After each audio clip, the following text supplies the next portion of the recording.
modular tensor categories. Okay, thank you very much for the introduction and for the opportunity to give you this pair of lectures. So, so my plan for this lecture is to give some definitions, kind of following on what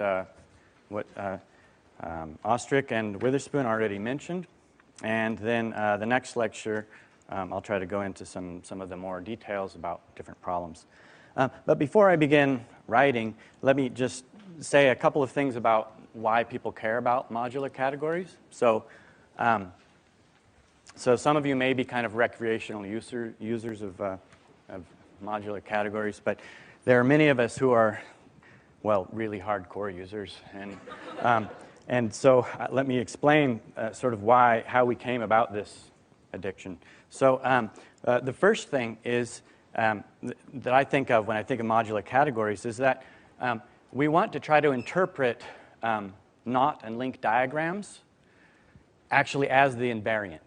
Okay? In other words, we want to have some diagrammatic way of sort of interpreting the diagram of a link or a knot as some scalar, let's say, some invariant.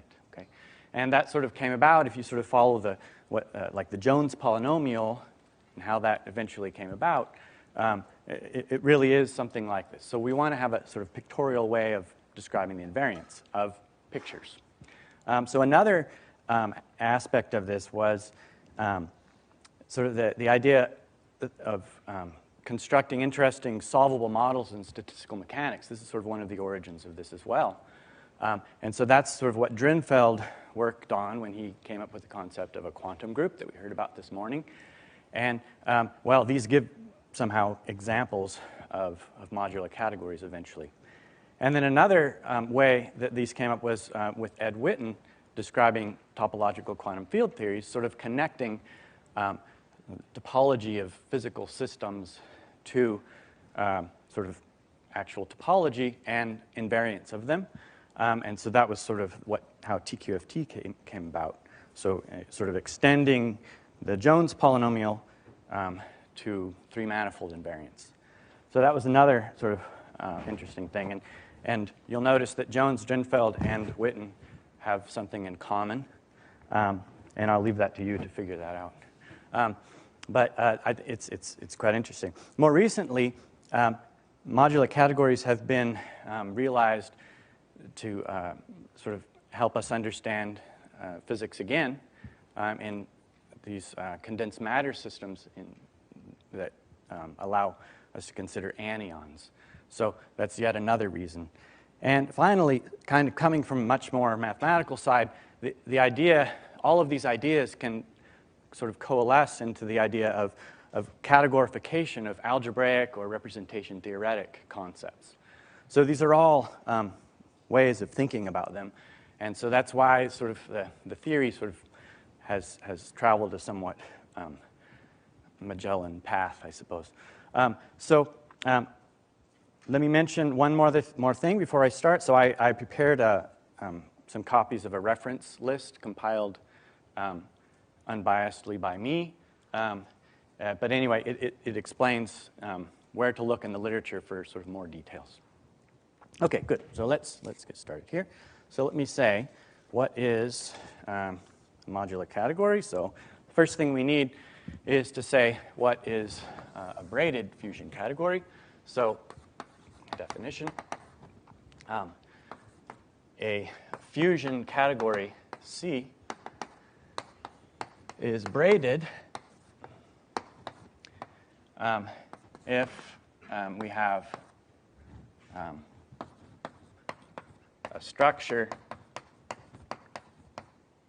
called a braiding C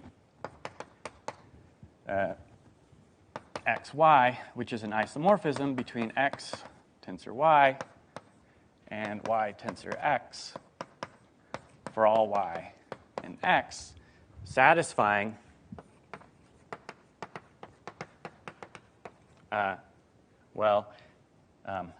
some identities, so-called hexagon identities.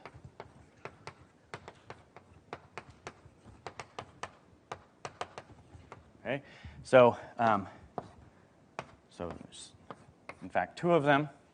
there's one, and there's the other one.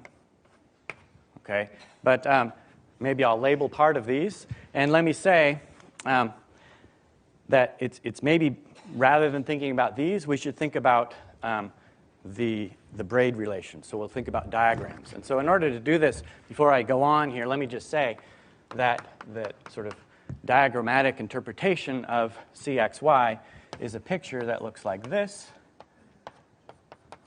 Okay? And so that's, well, anyway, I'll sort of represent it in this way. And it sort of goes along with this yoga of diagrams that we've seen already. And so what's the picture we want? So let me just make a couple comments about this. Maybe some of you can't see it. I'll just push it up a little bit. So this should be thought of as X tensor Y, and this is Y tensor X. And so this is supposed to represent this isomorphism in some way. And eventually, we'll see that it actually behaves nicely with respect to sort of ambient isotopy. Okay. So what's the picture that goes along with these two? The way to remember them is, well, there's one that kind of looks like this, and then there's another one that looks like this. This is the way I try to remember them. So in all cases, its overcrossing goes from left to right, but it's two strands versus one strand. And the whole point of this is that, well, in order to make sense of this picture, we have to use the associativities in the category. So that's why it's not a triangle, it's a hexagon. And so the way it works is you'll have something like a C, a braiding, an alpha, a C, an alpha again, and here we'll have an alpha and a C, and all the arrows sort of point this way. That's one of the pictures, and it's possible that I've switched which one goes with which. But the other one is similar. It's just that it instead has some alpha inverses instead, right? Okay, and again, all going this way. And so you sort of put X, Y, and Z here, X, Y, and Z here, and sort of interpret these sort of wanting ambient isotopy to work. And so what does this mean? You can think of this as I'm taking X tensor Y, and I'm going to braid it over Z. Or I can take it in stages. I can think of this as doing nothing to X. I'm going to braid Y over Z first, and then I will braid X over Z and leave Y alone. I can think of those, right, in two different ways, and that's the two different paths. Okay, so this is the way to remember this, these identities. Okay, I want to point out one little fact here, that this is a structure, and when we're studying these, it's useful to. No, I'm not going to smoke. It's chalk. So the structure is important, and we want to be able to distinguish that from properties. Okay, and that's another aspect that we use here. So, okay, so now we've seen this structure. Let me mention that this should be, of course, functorial, which the way to think about this is the following, that if we have a couple of morphisms from some objects, if we braid sort of afterwards, it's the same thing as putting in the other order and braiding first, okay? Something like this. So that's the functoriality of this. So it behaves nicely with respect to the tensor product. And that's what this functorial means. Okay. Good. Okay, so that's a structure. Let me give an example. So it's an example we've already seen twice. So let's look at the representation category of G, and G a finite group. This is a braided fusion category. Okay? So the fact that it's a fusion category we've already seen. One way of thinking of this is, as a question was asked, the representation category of G is the same thing as the representation category of the group algebra of G. And so as a Hopf algebra, the representation category is a braided, or rather it's a fusion category. But how does the braiding work? So the braiding is quite easy. Here, if I have a couple of representations of G, then it acts exactly as you might first want to try. You just flip these, okay? So this is sometimes called the flip map. Okay, so that's the braiding. It works. So the thing to check is that this indeed is an intertwiner between the representation V tensor W and W tensor V. Okay, so that's a nice example that we have. So let's give another definition. So, and this definition will be about properties. But in order to do this, I need to give the following. So, so let C be a braided fusion category.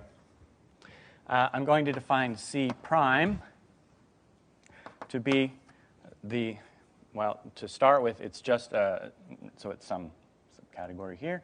So it's the objects generated by objects X, so that if I take the braiding of X with Y followed by Y with X, I always get the identity for all Y.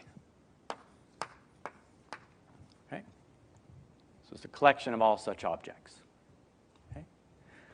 So for example, it will always be true that the trivial object, the unit object, is in here. So this is a non-empty set. And here's a little exercise. C prime is a braided fusion category already by itself. Okay. So what do you need to check? Well, you need to check the axioms on this. In particular, why should it be closed under tensor product? Yeah? Well, one can check that using this definition. It works out. Okay? So that's a good sort of after lunch exercise.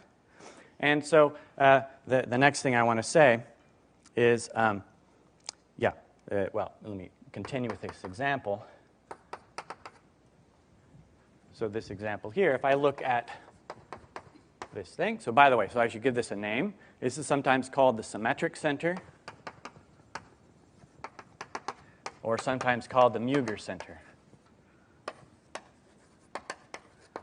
of C. Okay. So what is the Muger center of rep G? Well, here's the braiding. If you compose it with itself, right, flip twice, you get the thing back again. Okay? So that's the center. Okay. So that leads to the following definition. So the first part of the definition is to say that C, to start, the whole definition is about C, a braided fusion category. C is symmetric if its symmetric center is itself.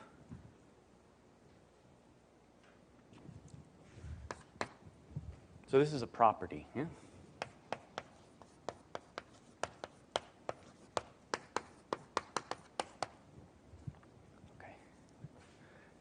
Okay.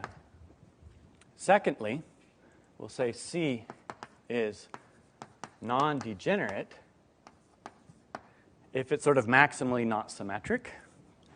That is, if C prime is simply generated by the simple the unit object.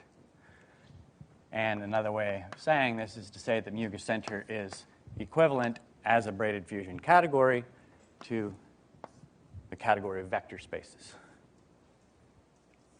Okay, so that's non-degenerate. Sort of opposite ends of these. So these are both properties.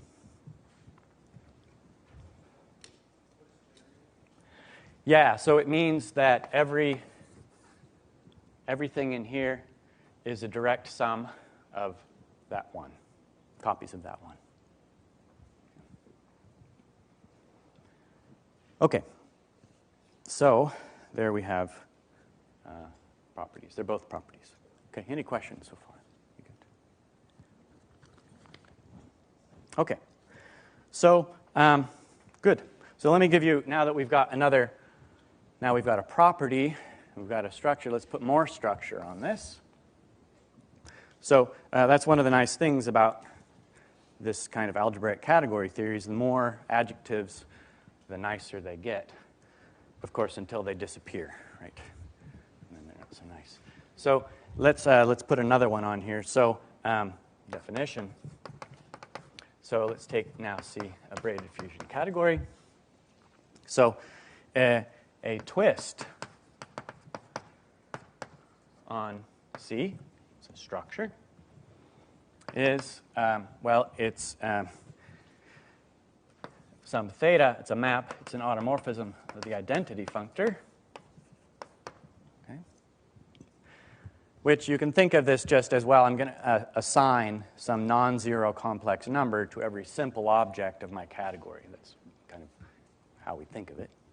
But it has to satisfy one thing, and let me draw the picture, and then we could write it down. The picture is the following. So first of all, theta on some object x.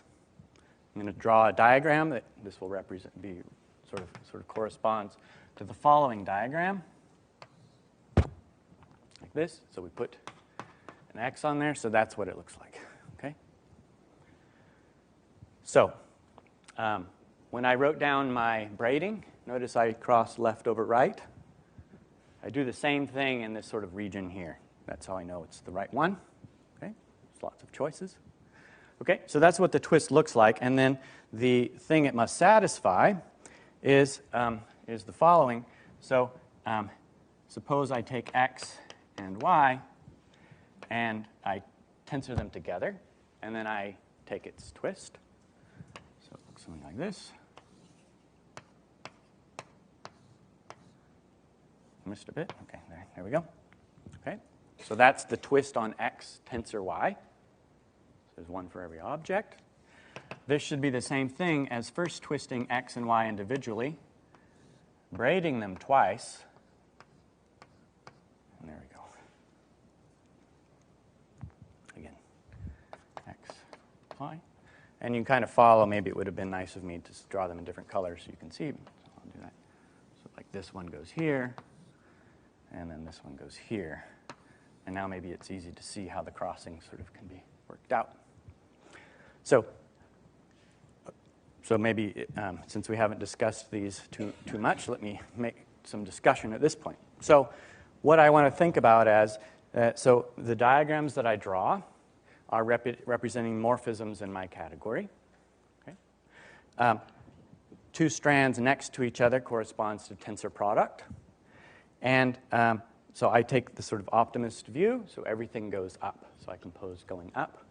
So this is like twist, twist, then braid twice. But the point is, of course, you don't have to use these diagrams, and there are certain books that don't bother with any of these diagrams. They just write them down. There's some commutative diagram, and that's the way to interpret them. But you can easily kind of see that what this is saying is that theta of x tensor y is equal to, let's see, theta x tensor theta y c, I'll probably get it wrong. Let me see here. Well, I'll just put it, and if I write it illegibly enough, it won't matter. Okay, so something like this. Yeah, they're definitely backwards. Sorry, it's going to bother me. Okay, y, x, y, composed. So that's what this diagram is sort of saying. Okay, so this is called, so that if you have such an automorphism of the identity, then it's called a twist. And this is often called the balancing equation. Okay. Yeah, so, right. I didn't say which way I'm composing my functions, I guess. But yeah, so, right. That's true. Yeah. So, but yeah, so, Yeah, I usually think of these things as going up, and yeah, maybe from left to right or something like that. But anyway, yeah, that's the idea. But for sure, my diagrams always go up, because I'm an optimist. Okay, so, right, so that's a twist. Can you write the twist as in terms of like a pairing and a co-pairing, or does that have to be present? So there is a question of compatibility, and it turns out that sometimes you can, and we'll get to that. I think, yeah.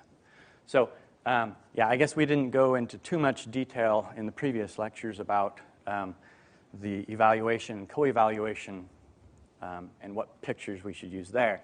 But let me do that now. So I call them like the birth on X, which is a map from the trivial object to X tensor X star, and the death on X is X star tensor X to 1.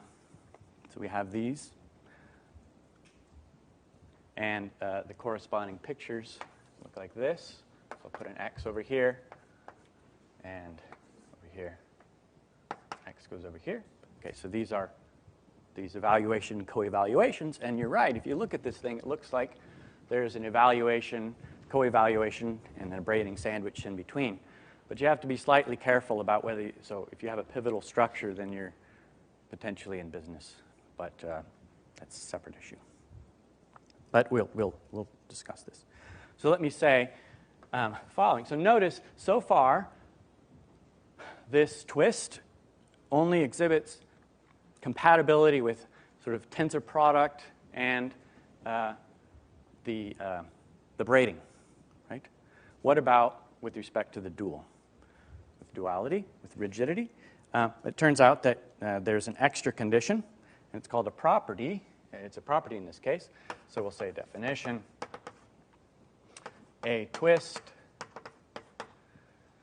on a braided fusion category is a ribbon structure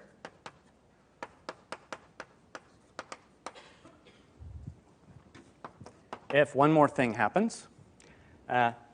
If I take the theta on an object, so that's, right, it's a morphism from X to itself. So I can take its dual, the dual morphism, and this should be equal to the theta on X star. Okay? So now we haven't seen too much about how do you take this dual on morphisms. But now we have everything we need to do. So let me draw that picture. So suppose I have an F. So that's a morphism between two objects.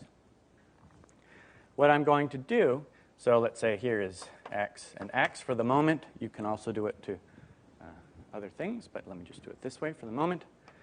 What I'll do is I'll bend this arm down, and I'll bend this arm up.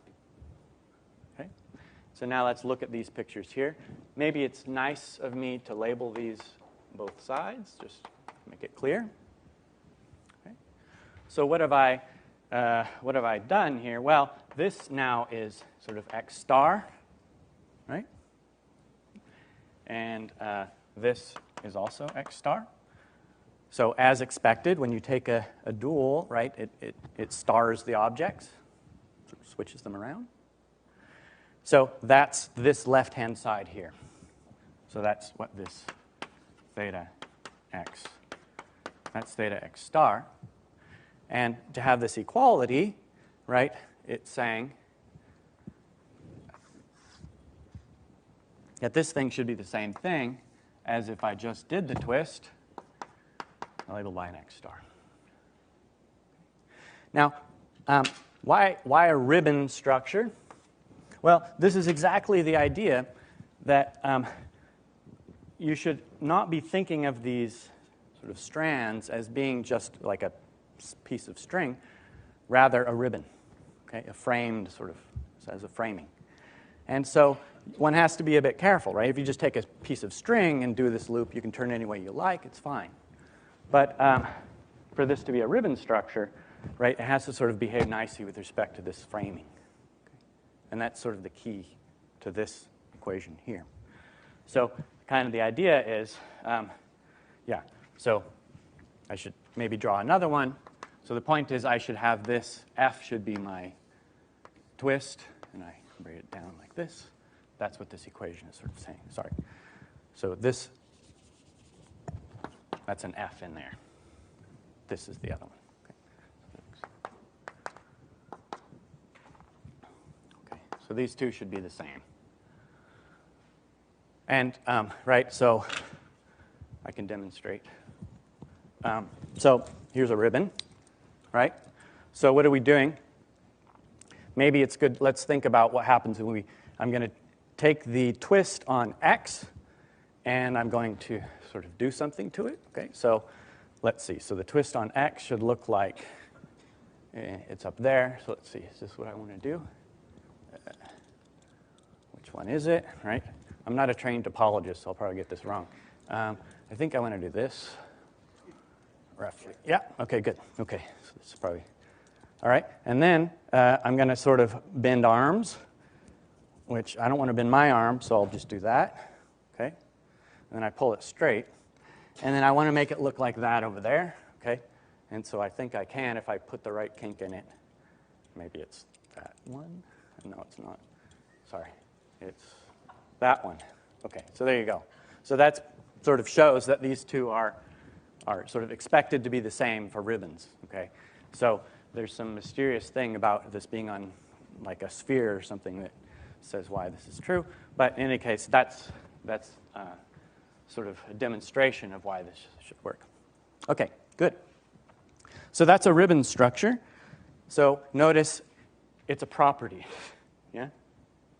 So the property of a twist being a ribbon structure is what we're talking about here. Okay, so if you have a twist, a property that it can have is that it would be a ribbon structure. Okay. All right, so good. So we've gotten that far here. Now let me point out something about this, this twist business. So in any fusion category, you have finitely many isomorphism classes of simple objects. So we'll call that. So these will be isoclasses of simples. Okay? And so I'll usually denote them by something like x0, x1, up to, say, xr minus 1, let's say. Finitely many. And so we'll say that the rank is equal to the number, the cardinality of this thing. In this case, it's R. So the rank of a fusion category is the number of simple objects. Okay. So that's what this is here. So if we're talking about simple objects, we should talk about the twists of simple objects. So theta I will be, by definition, the twist of the ith simple object.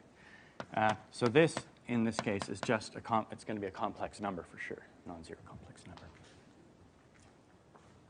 Okay. And so why is that? Well, notice that theta xi is an endomorphism of the simple object xi. And by, well, Schur's lemma, this is isomorphic to C. And for various axiomatic reasons, it has to be non-zero. So that's what we have. Okay, so that's the so that's the property of being a ribbon structure. So this so Chelsea's picture here has quite a few of these on here, and you can kind of see where these are coming from. Let me zoom in on sort of the lower half of this a little bit for just a moment.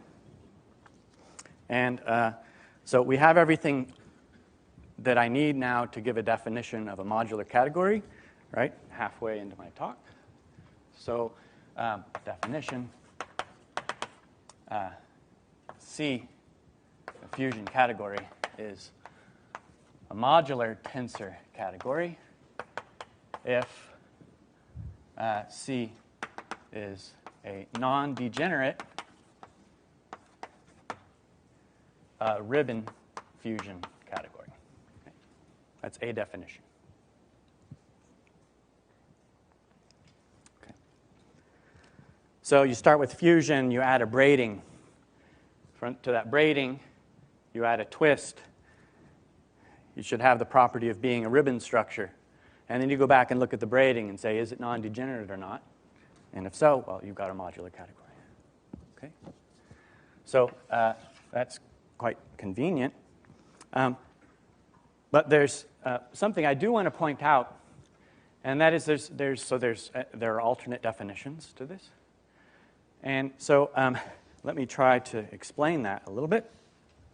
So I'm going to draw a diagram as well that will have a few more details.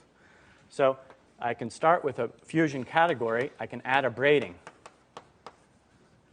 So that's a structure. This braiding may be sort of non-degenerate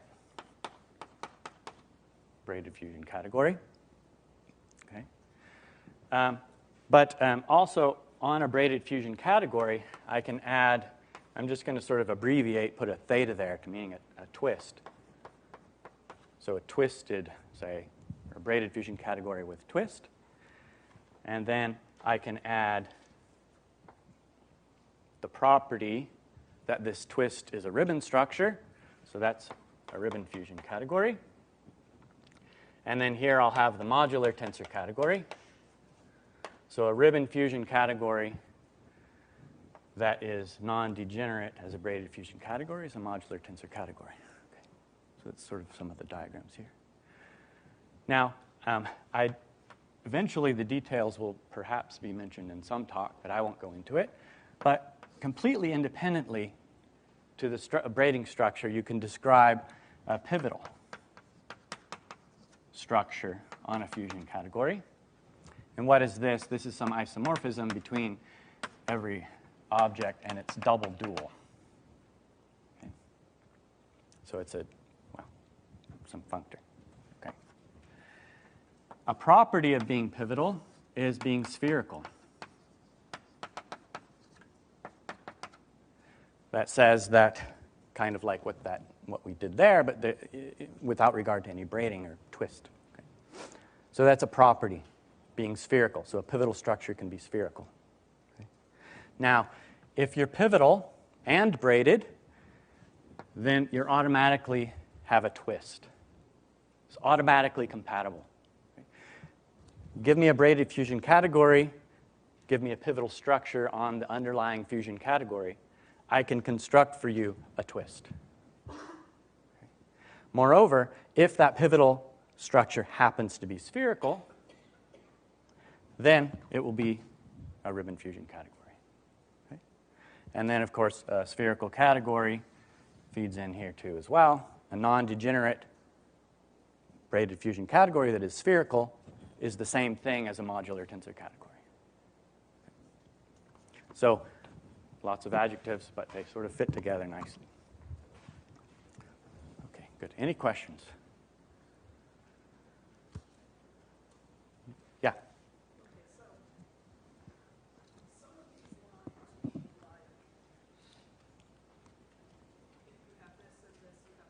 Yeah. Yeah. So it's really just supposed to be this lattice, but yeah, it's this fact. I just said it aloud. I didn't write it down, but that the pivotal structure on a braided fusion category, the braiding and the pivotal structure are automatically compatible in the sense that you get a twist. Similarly, if you have a spherical fusion category that's also braided, the spherical structure, which I haven't defined any of these, and I apologize, but maybe they'll show up at some point, and the braided structure are compatible. And then non-degenerate spherical is the same thing as the modular tensor category. Okay. So that's sort of the first miracle of the day, though, is that the braiding and pivotal structures are just sort of automatically compatible in this nice way. Okay. So let's go here. Okay.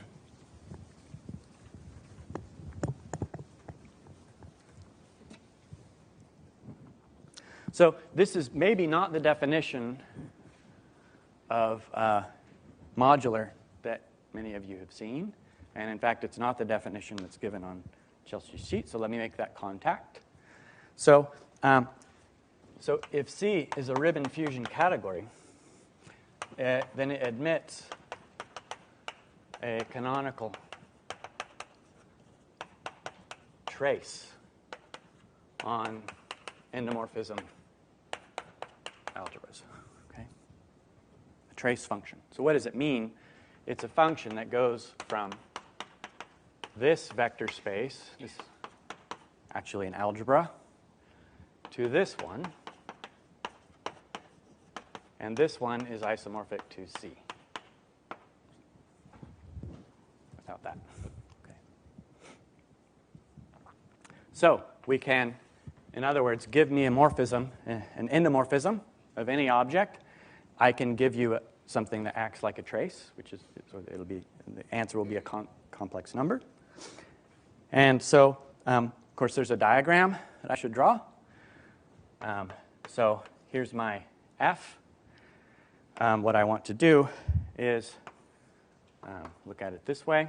I'm going to put a twist in, and then I'll do a braiding, and then I'll do that. So there's several pieces here. Okay. So this is the birth. So I start with the trivial object, and I get a pair x, x star. Over here, I don't do anything to x star. Over here, I apply f. I follow it with a twist on x. I then braid x and x star. The reason I do that is because my def, has things in the wrong order. So I need to do that. So I switch them, and then I apply the def. Okay. And, so this gives you something. What does it give you? Well, it gives you a morphism from the trivial object to the trivial object, which is a complex number. Think of it that way. Okay. So having done that, we can then do a couple of things. One is we can define the dimension of an object x in a nice way. It's simply the trace of the identity on x. And the other thing we can do is we can define a matrix, Sij, to be take the trace of some endomorphism of something. And in this case, it's C xi, xj, C xj, xi. Compose them. Sometimes you'll see a dual on these ones. It doesn't actually matter in the end. But so we get a number. Okay? So this is for all xi, xj simple objects. Okay? So there's finitely many of them, so we get a matrix. Okay? So let me swap this. Okay. And so now I can say the other definition of modular, and I'll give it to you as a theorem that I want to attribute to Bruguières, I think is the one that I should. Maybe Bruguières and Muger simultaneously. But here's the theorem. So C, a ribbon fusion category, is modular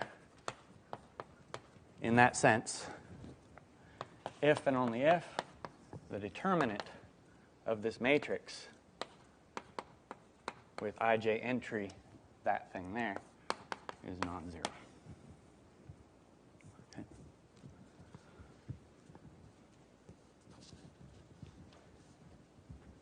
So this was the original definition of modular, was that this S matrix had non-zero determinant, but then you can also phrase it purely in categorical terms without talking about numbers at all, and this does the job. Yeah, and I would say I think it's Bruguières.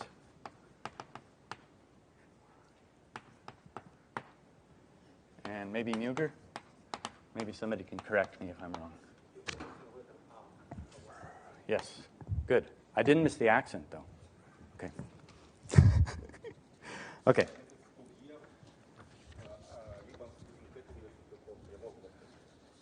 It's true. Yes, it's right. Yeah, he uses a different name.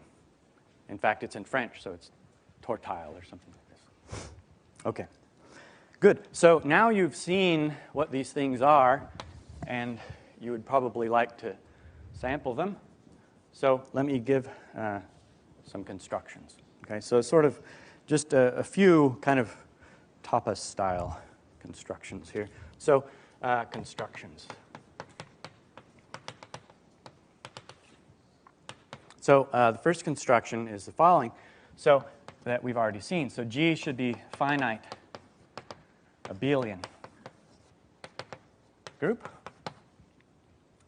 And so I'm going to look at this fusion category, G-graded vector spaces, which Victor already introduced in the morning. Okay? So this has simple objects, the elements of G. The tensor product is multiplication in G. Morphisms are either morphisms between simple objects, of course, are either trivial or one-dimensional. And, well, anyway, we have all of this structure that sort of works. So I want to put a braiding on here.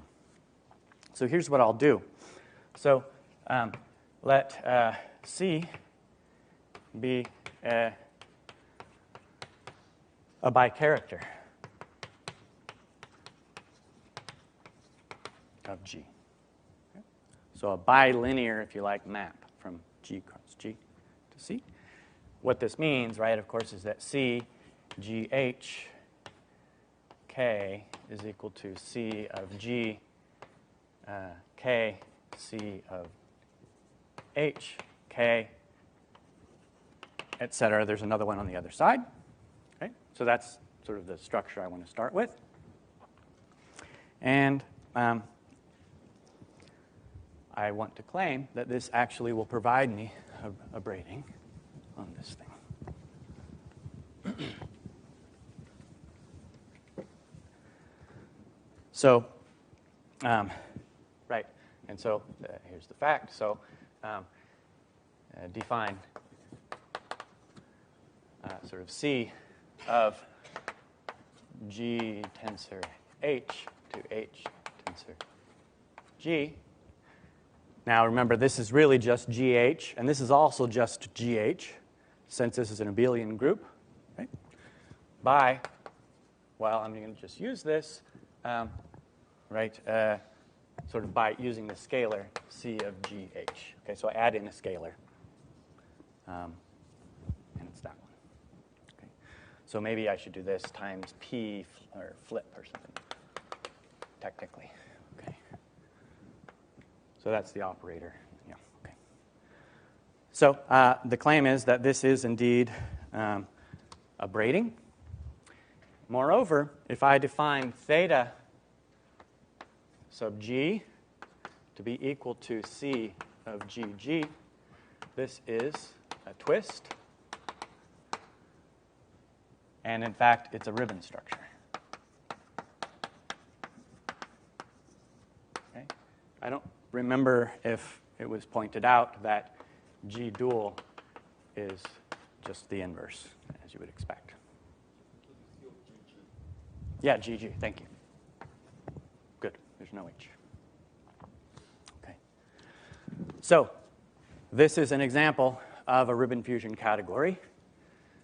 You might ask, when should this thing be modular? Well, you can use either definition. You can try to write down the S matrix, which you can do, or you can use this definition here and just show that it's non-degenerate, right? And so turns out that this is actually a modular tensor category if and only if the matrix CGH, CHG, the determinant of this is not 0. Another way of saying this is that this symmetric bilinear form is non-degenerate as a bilinear form. Okay? Okay. So now we've got lots of examples, modulo sort of verifying this. So, okay, another 10 minutes maybe. Okay, so these are good examples. Maybe I should give a couple of exercises related to this. I don't know if that was allowed, but it's a mini course kind of, so yeah, okay. Right, so here's an example. So on, say, so G equals Z3. I'll write it as Z3, but what I really mean is the multiplicative version, just notation. So we can define, and so let me sort of say it's generated by W. So W is my generator of Z3, multiplicative generator. And so I'm going to define C of W to be e to the 2 pi I over 3, maybe omega, you can call it that. And the claim is this works and gives you a modular category. Okay, so exercise. This is enough to define everything you need. This gives a modular tensor category. And the name we often call this would be C, Z3, comma, C, or something like that, for that particular choice. Okay. So you can check that this is actually modular. And notice, since it's a bicharacter, yeah, this is all I need to tell you. You can figure out the rest. Okay. For W squared, et cetera. Okay. Here's another one to think about. So what if we take G equals Z2? Yeah? So we saw some examples this morning. We were thinking about vec Z2. This seems like a good one to try. So here's one fact, and that is that is never modular in this way. Okay? There are modular categories with fusion rules like Z2, but you can't do it this way. You're out of luck. So let me say what happens. Well, you can basically just write down. You could just prove this by writing down all possible bicharacters, and you'll find that they're never non-degenerate. The form that you get is never non-degenerate. Okay? However, so another exercise. One is that, and two would be, however, if we look at Z2 as generated by some Z, then defining C of ZZ equals I, and C of 1 Z equals C of Z1 equals C of 1, 1 equals 1 can be used. Okay? But the problem is you need it on vec Z2 omega, where omega is the non-trivial thing. Okay, that Victor gave. Okay. This will work and give you something modular. So this is a modular tensor category. And it's a famous one in physics. This is called the semyon theory. Okay, a couple more minutes. Okay, so let me actually give a theorem about this. So the fact is that, okay, so first of all, any fusion category so that the tensor product of any two simples is again simple is called pointed. Okay? In other words, another way of saying this is that every simple object is tensor invertible. Call these pointed. So pointed fusion categories. So all simples invertible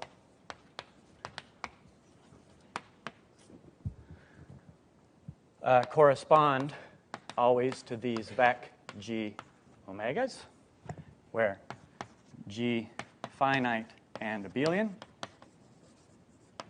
Okay, so there's a classification of pointed fusion categories, which Victor will give next time.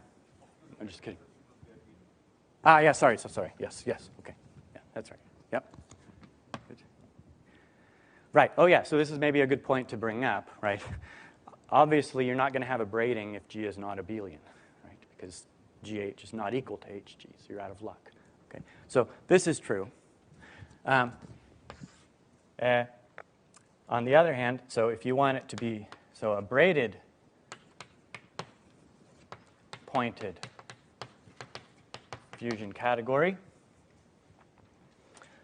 certainly corresponds to some vec G omega, again, G abelian, right? But what about this one? So when can this happen? So certainly it's the case that a braided pointed fusion category, let me draw the arrow just in one direction. The underlying fusion category must be one of these. That's clear. But what extra conditions are there? And so here's a theorem which one can actually prove relatively easily with some work. Yeah, sorry, go ahead. So invertible means for all simple x, there exists simple whatever x star, actually, such that x tensor x star is equal to the tensor unit. Yes? Thanks. Yeah. So yeah, so suppose we wanted to classify pointed braided fusion categories. So here's a theorem. If the order of G is odd,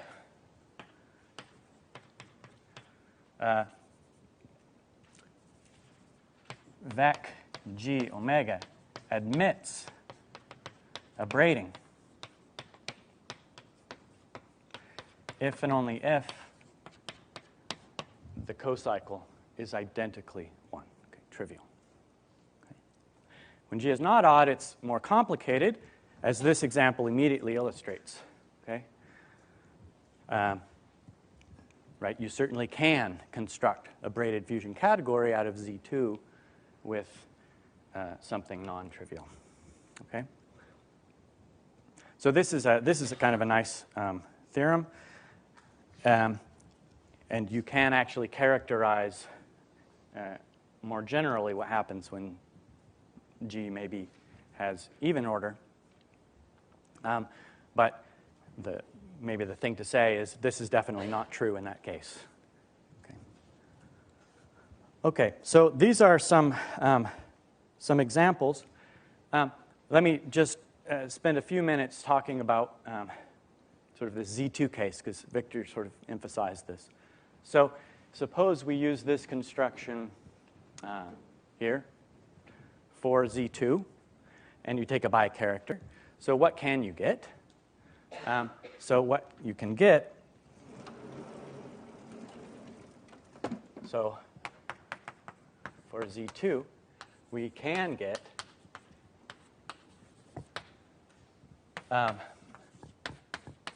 rep Z2. Okay? That's if you take the absolutely trivial C. But what happens if you take C to be -1 on the pair ZZ? Well, in that case, you get something called supervec.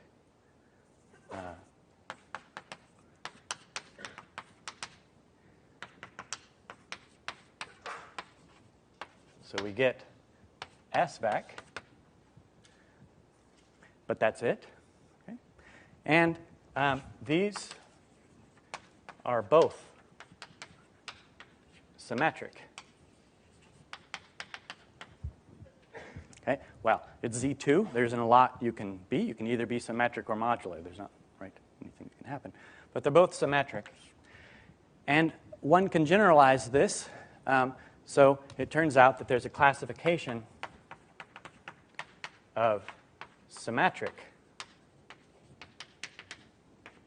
braided fusion categories. Symmetric means it's braided.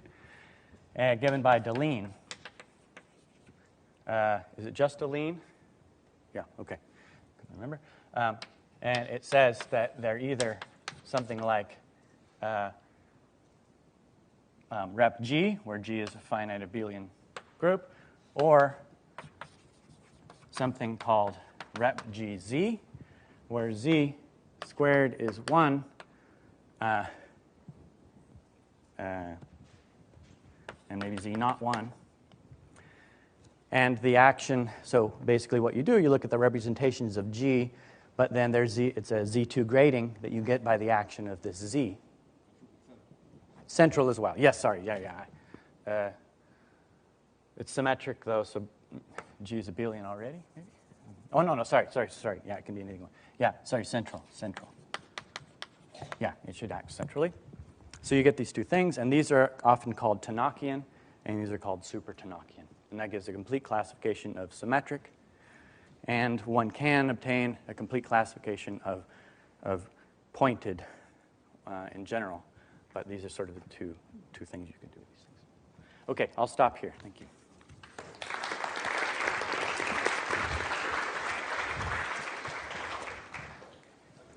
Any questions? So how would you come up with a trace like that, or why is it intrinsic? Yeah, so of course what you would really like to do is draw a trace that's just like a circle, right? That's sort of the natural thing.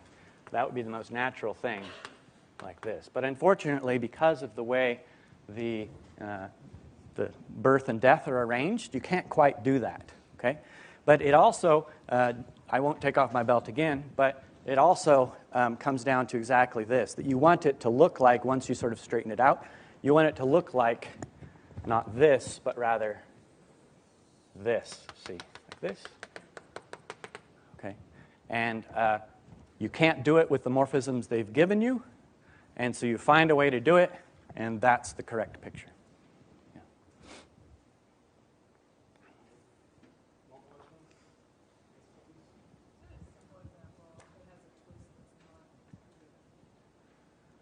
Yeah. Let's see. So I guess I would need to give you a pivotal category, right? A braided pivotal category where the pivotal structure is not spherical. That would sort of do it. And yeah, these things certainly exist, but the dimensions are not real numbers. Usually, I mean, they're really strange, I guess, in that sense. Maybe other people have better examples, or more explicit. But yeah, that's the idea.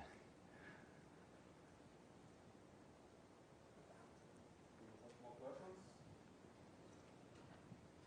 Okay, so we'll resume in half an hour, and let us thank the speaker again.